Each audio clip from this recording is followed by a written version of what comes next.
Questo episodio di SmackDown si apre con il general manager Nick Aldis e settimana scorsa sono successe tante cose, ma tutti sappiamo perché lui ora è lì e quindi invita Randy Orton a salire su quel ring e Aldis doveva aspettarselo, anche perché l'anno scorso successe la stessa cosa e Orton gli pagò il doppio delle spese mediche, proprio perché ci sarebbe stata una seconda volta e quella volta è arrivata, ma ora alla fine dei conti sono pari, ma la vera ragione per cui la Viper è lì è perché non ha un match annunciato per WrestleMania e per lui questa è una WrestleMania importante perché sarà la sua 20ª e a lui non interessa chi sarà il suo avversario, magari proprio Aldis che per una sera potrebbe togliersi il vestito e rimettere il costume, ma ad Aldis non interessano i soldi, a lui interessa solo il rispetto e Randy c'era il rispetto per Nick, ma se per settimana prossima non gli procura un match allora dovrà scusarsi con Mickie James per ciò che succederà. Per chi non lo sapesse, l'ex Divas Mickie James è la moglie di Aldis, ma ad interrompere il tutto arrivano solo Sikoa e Tama Tonga e l'ex nuovo Tribal Chief invita Orton ad andarsene da quel ring e di non lamentarsi come una bambina, lui fa parte del passato e settimana prossima a WrestleMania Jacob Fatu batterà LA Knight e diventerà il nuovo campione degli Stati Uniti e tutto questo Randy lo guarderà dal divano e per una volta in tutta la sua carriera Orton voleva essere diplomatico, ma invita i due samoani a salire su quel ring. Vabbè, solita rissa, è arrivato LA Knight e i quattro si affronteranno in un tag team match più tardi. Hanno rovinato un promo bellissimo che si è fermato sul più bello. Per decidere le prime sfidanti per i titoli di coppia femminili in vista di WrestleMania abbiamo visto un gauntlet match. I primi due team sono le Pure Fusion Collective e Lyra Valkyria e Bayley.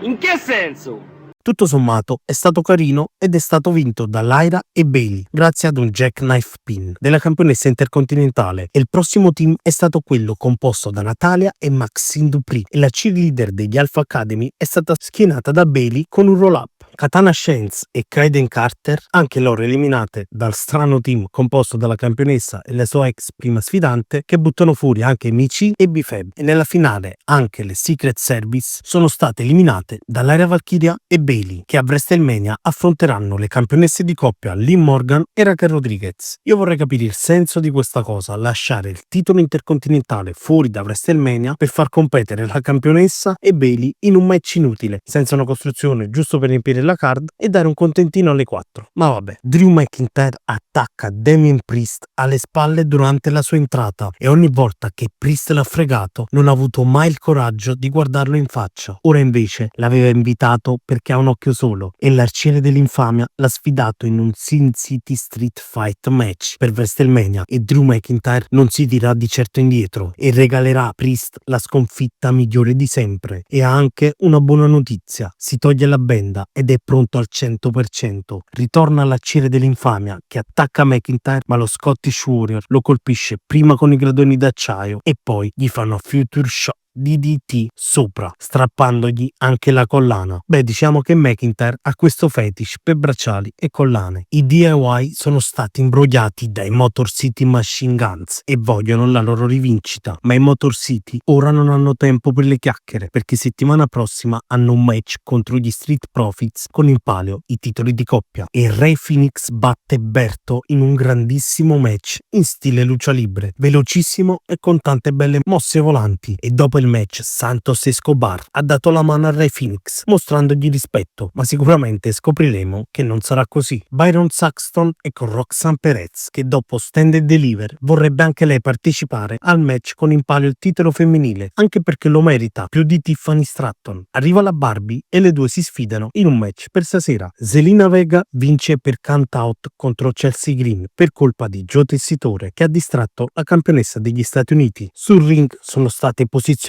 alcune delle più importanti versioni del titolo WWE e l'attuale campione indiscusso Cody Rhodes è sul ring e quei titoli sono tutto per un wrestler. Avere il titolo WWE alla vita significa essere il miglior wrestler al mondo e a WrestleMania non ci sarà soltanto un match, ma loro scriveranno la storia per i prossimi 20 anni e per i prossimi 20 campioni che magari saranno dei ragazzi di NXT, dei ragazzi dell'ID Program o magari dei ragazzi che stasera sono sono lì tra il pubblico, ma c'è una persona che vuole distruggere tutto questo ed è John Cena, e Cena l'ha accusato di essere soltanto un fan che vuole assomigliare a lui, ma Cody non vuole somigliare a nessuno, lui vuole essere qualcuno, e John Cena ha per più di 10 anni mantenuto e portato la compagnia sulle proprie spalle, ma ora Cody è il campione e lui no, e a WrestleMania, quando suonerà la campana, per John Cena sarà l'ultima volta. Dopo il match gli lascerà la scena perché il suo tempo è finito. Un giorno succederà anche a Roots, ma per ora il titolo resterà a casa tra le sue braccia e quelle dei fan. Gli Street Profits di certo non hanno girato e lottato in tutto il mondo negli ultimi 20 anni come i Motor City Machine Guns, ma settimana prossima loro resteranno campioni, mentre i Motor City vivranno soltanto di ricordi. Ma arrivano The Miz e Carmelo Hayes, e il Magnifico, nonostante sia un 9 volte campione di coppia, non ha nessun match per WrestleMania, e ora come ora lui e Carmelo, i Melodon Miz, vogliono i titoli. Tiffany Stratton batte Roxanne Perez in un gran bel match grazie al Prettiest Moonsault Ever, ma Charlotte ha subito interrotto i festeggiamenti della Barbie attaccandola brutalmente, vendicandosi delle parole di settimana scorsa. Abbiamo la card ufficiale di WrestleMania. Sabato prossimo, la prima notte, Jade Cargill contro Naomi. I titoli di coppia di Raw saranno contesi tra i War Raiders e New Day. Rey Mysterio affronterà il grande americano. Il titolo degli Stati Uniti verrà messo in palio nel match tra LA Knight e Jacob Fatu, Tiffany Stratton e Charlotte Flair per il titolo femminile, e anche il titolo del mondo dei pesi massimi sarà messo in palio sabato tra Gunther e Jey Uso, e nel main event ci sarà il triple threat tra Roman Reigns, CM Punk e Seth Rollins, con l'incertezza di Paul Heyman con chi si schiererà, mentre per la notte 2 ci sarà il match con i titoli di coppia femminili in palio tra Liv Morgan e Raquel Rodriguez e Bayley e Lyra Valkyria, il Sin City Street Fight match tra Drew McIntyre e Damian Priest, il Fatal 4-Way con in palio il titolo intercontinentale tra Penta, Braun Breaker, Finn Balor e Dominic Mysterio, anche AJ Styles contro Logan Paul, il triple threat per il titolo mondiale femminile tra Bianca Belair, Rhea Ripley e Io Sky, e il main event della notte 2 sarà il match con in palio il titolo indiscusso WWE tra Cody Rhodes e John Cena. Ma ora torniamo al main event di questa puntata di SmackDown, il tag team match con Randy Orton e LA Knight contro Solo Sikoa e Tama Tonga, e a vincere in un gran bel match sono stati Randy Orton e il campione degli Stati Uniti grazie alla BFT della Megastar su Tama Tonga, ma anche in questo caso i festeggiamenti sono subito stati interrotti dall'arrivo di Jacob Fatu, che ha letteralmente distrutto il campione degli Stati Uniti a suon di Mighty Moonsault, e l'episodio odierno di Friday Night SmackDown si conclude con il Samoan Werewolf che alza il titolo al cielo. Ragazzi, che dire, è stata una gran bella puntata di SmackDown, e finalmente abbiamo anche la card ufficiale di WrestleMania. Ovviamente manca ancora il match di Randy Orton e il favore che Seth Rollins chiederà a Paul Heyman, ma anche i titoli di coppia di SmackDown per ora sono fuori dalla card, come anche il titolo degli Stati Uniti femminili. Voi fatemi sapere qui sotto quale per voi saranno, e vi raccomando di lasciare un like e un commento, di seguirmi su Instagram e TikTok e di iscrivervi qui su YouTube. Noi ci vediamo in un prossimo video. Ciao ragazzi!